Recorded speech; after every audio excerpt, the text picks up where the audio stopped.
Շնորհակալություն, ազգային ժողովի մեծարգո նախագահ, հարգելի գործընկերներ, սիրելի քաղաքացիներ,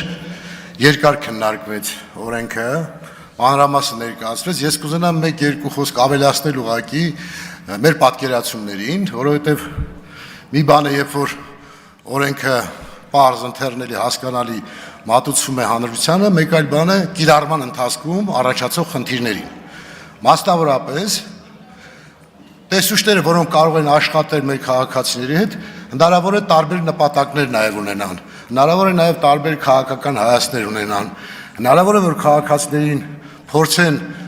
ահաբեկել, վախեցնել, որ գիտեք, եթե հանկարծ չլրացնեք, կդատվեք, սա քրեական գործ է հարուցվել եւ այլն, խնդրում եմ, որ մեր քաղաքացիները շատ հանգիստ վերաբերեն այս հայտարարություններին, ցանկացած հարց փորձեն կարգավորել առաջի հերթին հենց համայնքի ղեկավարի հետ, падգամավորների հետ, մենք պատրաստ ենք բոլոր հարցերին օգնելու մեր քաղաքացիներին, որպեսզի հայտարարագիրը ճիշտ եւ ժամանակին լրացվի եւ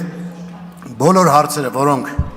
ժամանակի ընթացքում մենք կտեսնենք, որ բարելավման տեղ ունեն, անպայման բարելավելու ենք։ Բացի այդ, ուզում եմ ներկայացնել նաև, որ կլինեն թոշակառուներ, որոնք միայնակ են եւ որևէ այլ տեղից փոխանցում եկամուտ չեն ստացել, որևէ գործարք չեն կատարել, իրենց համար շատ հեշտ է դառնալու։ Ընդհանրապես այնպիսի մի բլանկ է, որ ընդհանրապես ստորագրելու են, որ համաձայն են պետեկամուտների հետ, որ որևէ եկամուտ չունեն։ Ընդհանրապես մեկ ստորագրությամբ ավարտելու են։ Այսինքն գրեթե հայտարարության տեքստ է լինելու, որ ես որևէ եկամուտ չունեմ, դա այդ իսկ պատճառով նաև լրացնելու, փոփոխելու որևէ խնդիր չունեմ։ Այսինքն մենք հնարավորինս պարզ պետք է մատուցենք հանրությանը, մեր քաղաքացիներին, որպեսզի բոլորին հասկանալի լինի, որ սա մի կարևորագույն օրենք է, որտեղ թող օրվա խորհուրդը գումարենք փաստերի հետ,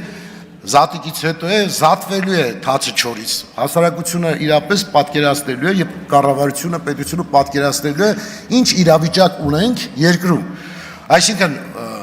որևէ անարդարություն, երբ որ նկատվում են մեր քաղաքացիները, ահազանգում են այդ մասին եւ հաճախ կա, որ իմ հարևանը այսքան օգտվելով ամեն ինչից նպաստ է ստանում, այնինչ ես ոչինչ չունեմ, բայց նպաստ չեմ ստանում։ Այսպիսի հարցերի պատասխանը կտրվի այս հայտարարագրի միջոցով։ Մենք բոլորս կհասկանանք մեր քաղաքացիների իրական կարգավիճակը եւ այսպես կոչված կարեկոների համար շատ դժվար կլինի, որովհետև ակնհայտ թափանցիկ հարաբերություններ է լինելու եւ ամեն ինչ տարվա վերջին պարզ է լինելու։ Հետեւաբար օրդորում եմ, որ մենք կողմ քվեարկենք, դրական տրամադրվենք այս հայտարարագրի նկատմամբ, որովհետև մենք բոլորս միասին մեր կյանքը բարելավող եւս մեկ քայլ ենք անում։ Շնորհակալություն։